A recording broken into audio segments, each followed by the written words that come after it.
Meus amigos, boa noite. Estamos reunidos aqui no Centro Espírita Vinhas do Senhor. Hoje é domingo, 12 de julho. Estamos ao vivo pelo Instagram e pelo Facebook para que possamos falar do tema de hoje. Muitos os chamados, poucos os escolhidos, que se encontra no capítulo 18 do Evangelho segundo o Espiritismo. Como é que nós vamos trabalhar hoje? Vamos fazer uma prece inicial para que nós possamos abrir o nosso trabalho. Após isso, vamos trabalhar um pouco da leitura de São Mateus, no capítulo 22, em que nós vamos analisar a parábola do festim das bodas. E depois disso, nós vamos trabalhar ponto a ponto, muito rapidamente, de uma forma mais sintética, por óbvio, até para a gente não gastar muito tempo, e explicando algumas especificidades do que Jesus queria dizer com algumas passagens, e focando principalmente no que significa muitos os chamados e poucos os escolhidos. Eu vou fazer algumas pontuações também sobre os fariseus, os saduceus, quem que eles eram, por que Jesus se referia a eles também, e depois a gente conclui, fazemos uma prece final. Para os nossos amigos de casa, que quiserem colocar aí a água à frente da mesa, ou eventualmente aí de onde estiverem, podem colocar, porque os espíritos se encarregam de fluidificar a água com o remédio, com as energias que nós precisamos mais, para poder nos tranquilizar no dia a dia. E vamos fazer uma prece inicial e vamos dar início ao nosso trabalho. Mestre amado Jesus, nos reunimos hoje, Senhor, em Teu nome, para estudar esta doutrina maravilhosa que nos foi revelada pelos Espíritos.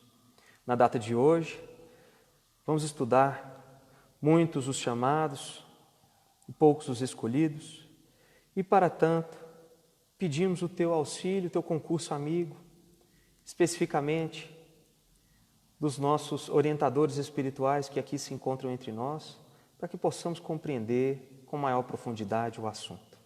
Confiante no Teu amparo hoje e sempre, pedimos a permissão necessária para iniciar os trabalhos.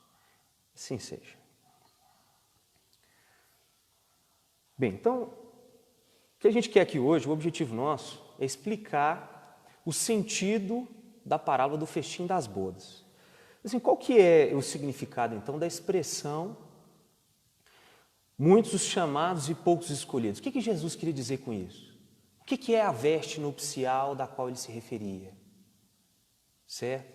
Até onde que está o entendimento de que fora da caridade não há salvação e como isso se insere nessa parábola?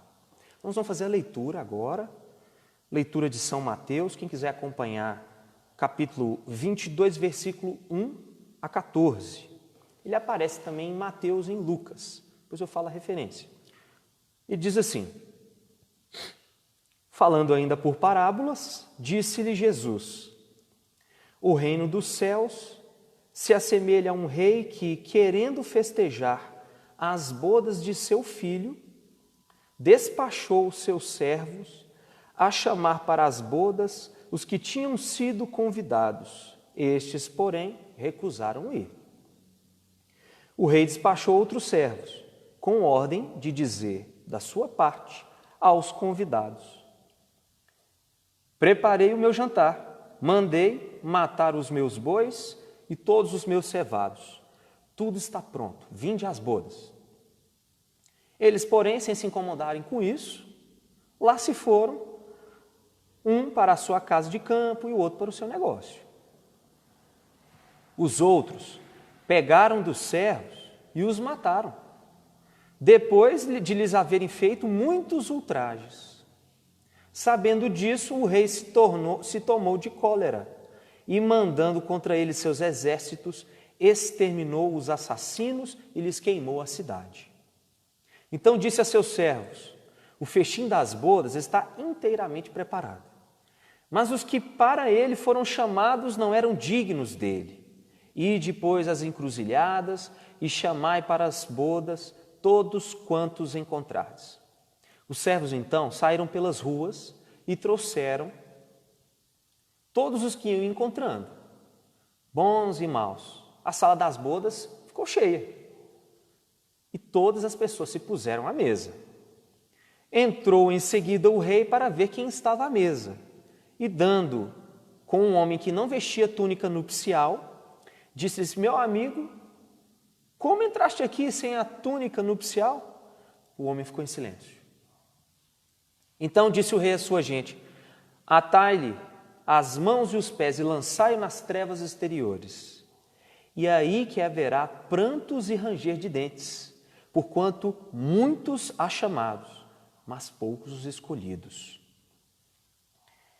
Essa passagem, ela é cheia de princípios e de leis morais que regem o universo. Vou falar algumas questões aqui. Quando a gente lê essa parábola, lá em Mateus especificamente, quando ele escreveu o Evangelho, ele falava para a tradição judaica, ele falava para o povo judeu. Esse pessoal, eles tinham uma compreensão específica sobre os ensinamentos de Moisés, eles tinham uma presciência do Olam Rabá, que era o mundo vindouro, o mundo que os espera nos céus. É por isso que ele usa a expressão, quando lá no início, no reino dos céus. Vou ler de novo. Ele fala assim: disse-lhes Jesus, o reino dos céus se assemelha a um rei que, querendo festejar a boda do seu filho, despachou seus servos. Porque quando você lê isso lá em Lucas, especificamente no capítulo 14, versículo 15 a 24, a palavra encontrada lá não é reino dos céus, mas é reino de Deus. Lucas fala especificamente reino de Deus porque Lucas não escrevia o evangelho que Lucas escreveu, foi lá mais ou menos entre 50 a 62 depois de Cristo. Então, Lucas nem conheceu Jesus. Ele ouviu relatos de Paulo na época da prisão dele e de Maria. Por isso que tem muito relato de Jesus criança no Evangelho de Lucas. Por isso também que tem tantos milagres, digo, operados de cura dentro do Evangelho dele, porque atribuem a atividade de medicina dele à época. Então tem essa especificação. Mateus e Marcos, os sinóticos, escreviam para o povo judeu, que já conhecia a tradição. Lucas já escrevia já para uma miríade de povos, porque já era uma época já de expressão geral do Evangelho. Era necessário isso, por quê? Porque Jesus não estava mais entre nós. Era necessário você espalhar a boa nova de uma forma mais clara. Por isso que ele fala reino de Deus. Por isso que ele especifica, ele abre a palavra especificamente. Então, como eu já disse, existia a concepção na época dessa parábola aqui, essa concepção entre o povo judeu do mundo de paz, o Olam Rabá, o mundo vindouro. E eles se perguntavam assim: quem que será digno de entrar no reino dos céus? Quem que vai ter os requisitos para poder entrar no reino? E como é que é feito isso? Então eles se perguntavam todas essas coisas, certo? Partindo especificamente para a explicação da parábola, ela fala assim, quando ele fala aqui no início, querendo festejar as bodas de seu filho. Quem é seu filho? Jesus. Jesus. E festa de bodas é uma referência a uma festa de casamento, a uma festa de união. Que união é essa? É o casamento de Jesus com a humanidade, não é isso? Em que ele vem para poder utilizar-se dos conhecimentos que ele tinha para realizar uma união dentro do amor e da caridade sob o prospecto da Boa Nova. Ele continua. Essas palavras que Jesus usava, elas são conhecimentos universais, são leis universais, certo? Mas é necessário então que a gente faça essa contextualização para entender os costumes da época. Por que ele falava sobre essa parábola? Por que ele usava de termos como o rei, que é Deus nesse caso, mandou atar as mãos daquele servo que não estava vestido com a veste nupcial e atirar-lhe num local de prantos e ranger de dentes. Ele utilizava de uma forma de contar o conhecimento. A forma de contar o conhecimento naquela época era por meio de histórias. Então, por isso, quando a gente faz essa retrospectiva de entendimento do Evangelho, a gente consegue compreender mais profundamente o que está inserido no conhecimento que Jesus queria nos passar. E Jesus fala como um professor que quer ser compreendido. E nenhum professor quer falar as coisas para não ser, digo, claro para os seus servos. Durante muito tempo, nós lemos o Evangelho na forma fria da letra, sem entender ele sistemicamente, historicamente, é por isso que a gente não consegue esclarecer o que está o conhecimento dentro dele. Então vamos lá.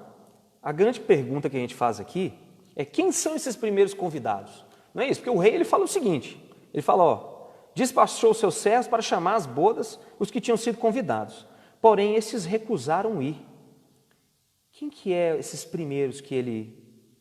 são esses primeiros servos que ele envia e quem são os primeiros também que foram convidados? Os primeiros servos, os quais ele envia, são os profetas.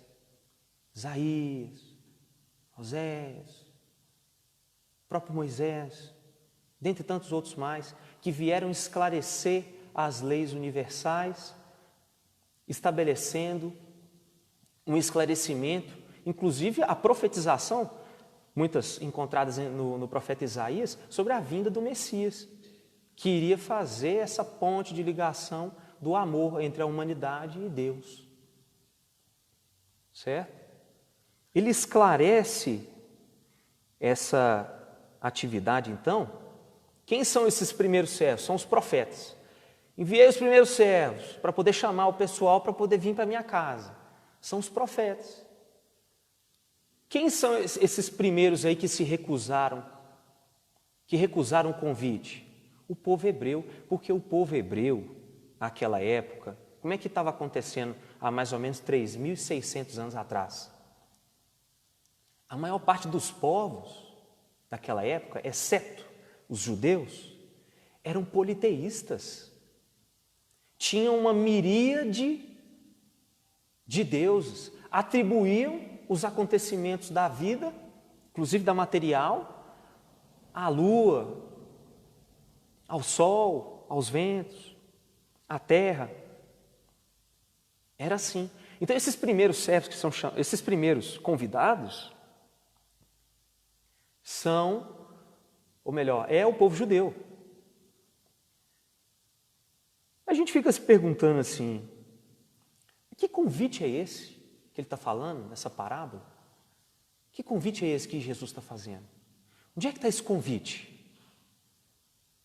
Algumas pessoas se perguntam isso, principalmente os mais jovens, né? A gente faz até uma brincadeira. Será que Deus vai me mandar um SMS, né? Para poder me convidar para a festa lá na casa dele, né? Lá no reino dos céus? Esse convite que Deus nos faz, ele é um convite diário. Sabe onde que ele está? Quando eu começo a ver que o mundo está errado, né? Quando eu fico chateado com o mundo.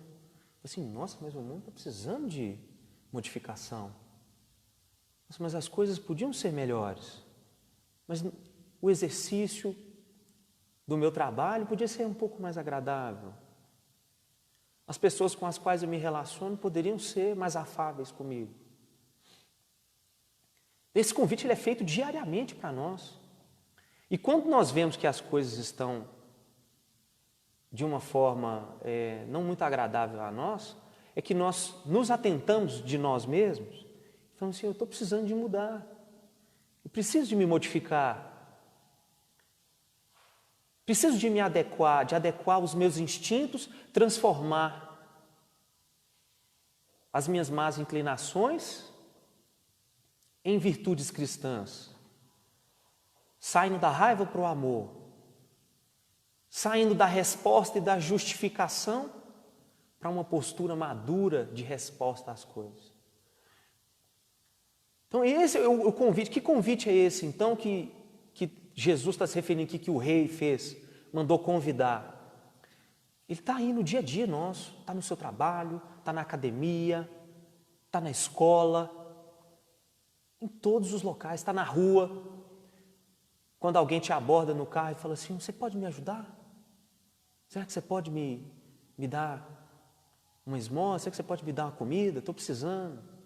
Quando alguém liga para nós que precisando de ajuda, às vezes a pessoa não quer nada material, ela só quer ser ouvida. Esse é o convite diário para a festa que vai acontecer lá no céu. Esse é o convite que nos é dado diariamente.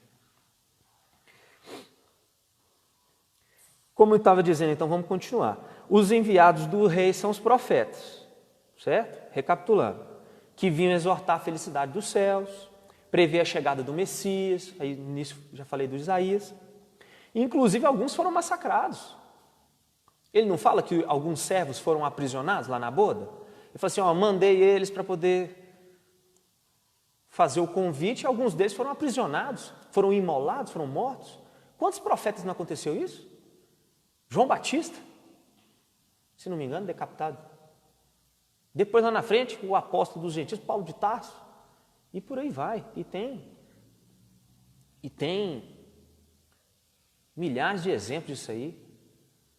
Os próprios cristãos primitivos que faziam a difusão da palavra do Cristo após a partida dele, melhor, partida não, porque ele nunca partiu, né? Ele está aqui conosco, né? Mas após a ausência temporária dele aqui, física, certo? Tem aquela ausência física dele aqui, que foram imolados aí durante várias vezes nos espetáculos romanos. Quem quiser ler isso aí, Ave Cristo, Paulo Estevão, tem exemplos inúmeros aí. E Jesus faz, quando ele fala desses convidados que recusaram o convite, ele faz uma alusão, ou seja, ele faz uma indicação, digo assim, praticamente indireta, a duas castas que existiam lá dentro dos judeus, os fariseus e os saduceus. Por quê? Os fariseus, eles eram assim, servidores práticos do culto exterior, das cerimônias. Eles sabiam a lei judaica a fundo, tinham um proselitismo ardente, ou seja, eles disseminavam a palavra da tradição judaica, as leis de Moisés e aquelas que vieram posteriormente. Eles afetavam com grande severidade os seus princípios, tinham uma devoção apenas e tão somente aparente. Por quê? Porque sob essa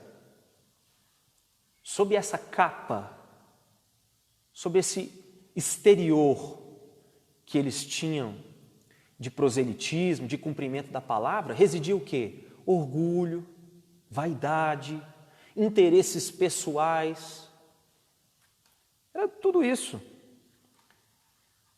Tinha uma religião como um meio para chegar aos seus próprios interesses.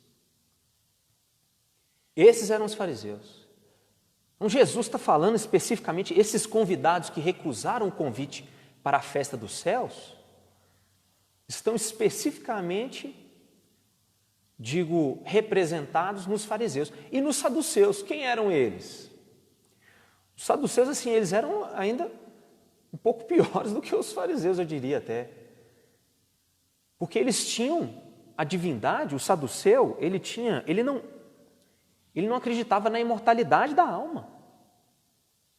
Eles acreditavam num Deus único, superior, mas que servia-se apenas como providência de prover, ou melhor, sendo até, digo, redundante, de prover as questões materiais do mundo.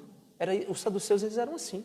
Então, se nós mudarmos para a atualidade, nós estamos falando de um texto que tem mais de 2000 anos, não é isso? Um texto de mais de 2000 anos. Então, hoje em dia, nós ainda temos muitos fariseus e saduceus. Temos pessoas que apenas externam os cultos, apenas falam sobre Deus, mas não carregam a caridade dentro de si mesmos? É só o que nós temos. Temos saduceus atuais, que às vezes até creem, acreditam numa força superior que rege o universo, mas não tem não tem as suas vontades senão voltadas às questões materiais. Nós temos saduceus hoje, temos muitos. Jesus, portanto, faz um reproche. Ele afasta essas ideias, ou seja, de que foram negados, por exemplo, os convites, de que esses povos estão negando os convites. Então ele afasta isso, ele faz uma referência a isso. Fechando aqui uma questão, depois ele, lá na frente, a parábola fala que o convite, primeiro ele manda os servos irem, os servos são imolados, ele convida os primeiros lá, o pessoal não quer ir, a partir disso ele fica chateado, fala assim, a partir de agora manda convidar todo mundo que você achar aí na encruzilhada, na rua, pode chamar para minha festa. E vem todo mundo, certo? O que significa essa parte da parábola? Eu diria que é até uma parte profética. Jesus está falando de uma coisa que ainda iria acontecer. Após a partida dele, o que acontece? Os apóstolos, e principalmente Paulo, que tem um grande fator de influenciação nesse sentido, fazem a pregação da palavra, levam a boa nova para todos, indistintamente. E Mateus e Marcos escreveram para quem tinha conhecimento da tradição judaica. Lucas, amando de Paulo, escreve do Evangelho também, analisando Marcos e Mateus, ouvindo Maria e o próprio Paulo, que também não conheceu Jesus em vida. Em vida. Então, esse compartilhamento da boa nova. É isso que a parábola, essa parte da parábola que fala assim, manda convidar todo mundo. É o compartilhamento. E hoje está todo mundo convidado. Todos nós estamos convidados para essa grande festa do casamento entre Jesus e a humanidade, para que nós possamos nos sentar à mesa. Mas a grande pergunta é, será que nós estamos aptos a sentar na mesa? Será que nós já substituímos os nossos instintos por virtudes? Será que nós deixamos de falar mal dos outros? Será que deixei de responder a uma afronta com um pensamento negativo ou com uma contrarresposta negativa? É isso que nós temos de nos perguntar. É para isso que nós esclarecemos o Evangelho, para que, compreendendo melhor, possamos colocar em prática. Possamos nos modificar e assim ficarmos aptos à boda. Ele fala assim, não basta, porque não basta, vamos falar a verdade, não basta ser convidado, basta, para entrar no reino de Deus. Não basta ser convidado, não. Tem muita gente que fala que é cristão, mas não executa nenhum princípio da cristandade, é um novo fariseu. Para você se sentar na mesa e fazer parte do banquete, é preciso estar revestido da túnica. E o que significa estar revestido da túnica? Ter puro o coração. É um exercício difícil, não é? É um exercício diário. Que pureza é essa? É essa substituição gradativa, diária, de tentar ter mais paciência, ser tolerante com os irmãos, conversar de uma forma não agressiva, diplomática. E é daí que nós tiramos que dentro desta parábola reside um princípio universal, de que fora da caridade não há salvação, não é isso? Então, para eu entrar no reino, para eu entrar e fazer parte da festa, eu tenho que executar a caridade. Traduzindo, então, o que é essa veste nupcial? Conversão de instintos em virtudes cristãs. Já viram como é que a gente faz no dia a dia? Deixa alguém te criticar para você ver.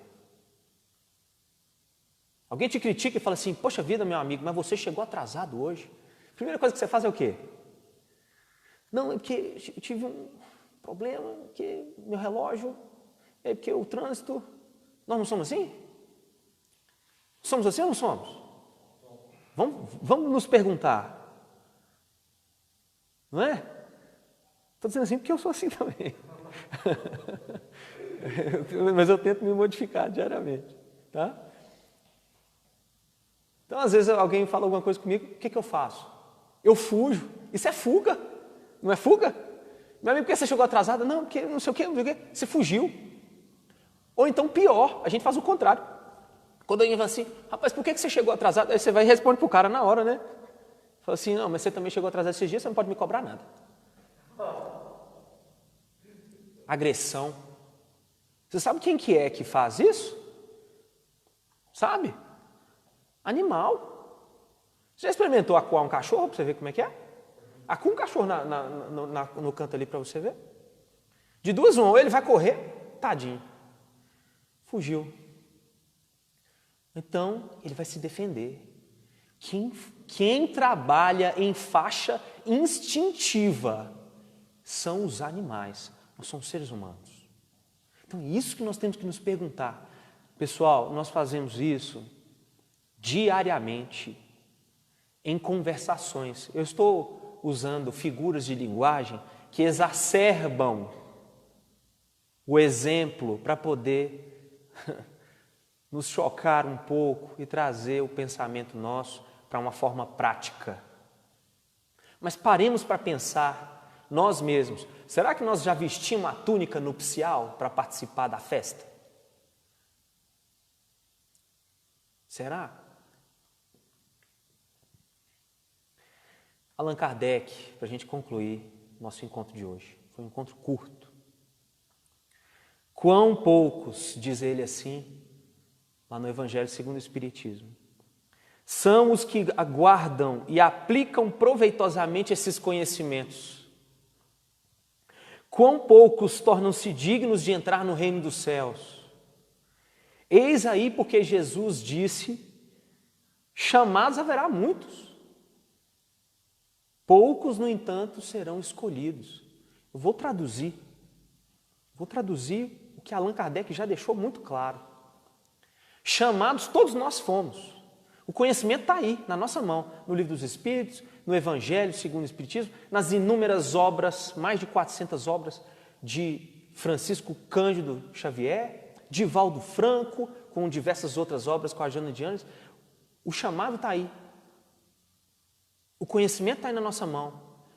A súplica de quem precisa de ajuda está todos os dias aí nos chamando. Certo? Todos os dias nos chamando. Então, muitos os chamados.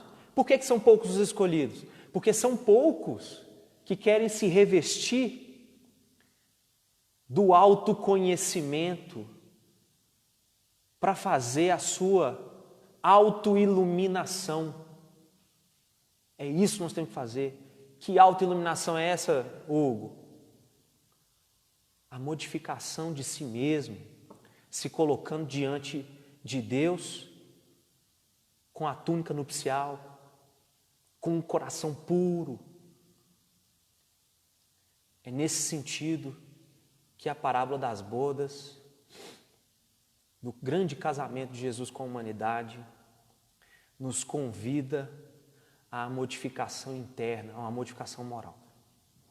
Nós ficamos por aqui hoje, foi um encontro um pouco mais curto, apenas para explicar esta parábola, e para tanto, nós vamos agradecer o nosso encontro fazendo uma oração final. Quem ainda não colocou a água aí, ainda dá tempo, coloca a água aí, a espiritualidade se encarrega de fluidificá-la, certo? Vamos elevar o nosso pensamento. Amado Mestre Jesus, agradecemos, Senhor, por estar aqui em Teu nome, estudando este chamado que o Senhor nos fez há mais de 2000 anos, nos ensinando as leis universais e nos convidando à modificação própria, à transição dos instintos para as virtudes cristãs, para que sejamos mais solidários, mais fraternos e, sobretudo, que sejamos seres melhores e com o coração mais puro. Agradecemos ainda pelo auxílio espiritual que nos foi dado aqui hoje, nessa maravilhosa instrução, no esclarecimento das ideias. Rogamos a Ti, Pai, que fluidifique as nossas águas e que possamos ter uma semana abençoada, colocando em prática os ensinamentos que nos deste. Confiando no Teu amparo hoje e sempre, e sabendo que Ele não nos faltará, pedimos permissão para encerrar os nossos estudos. E assim seja.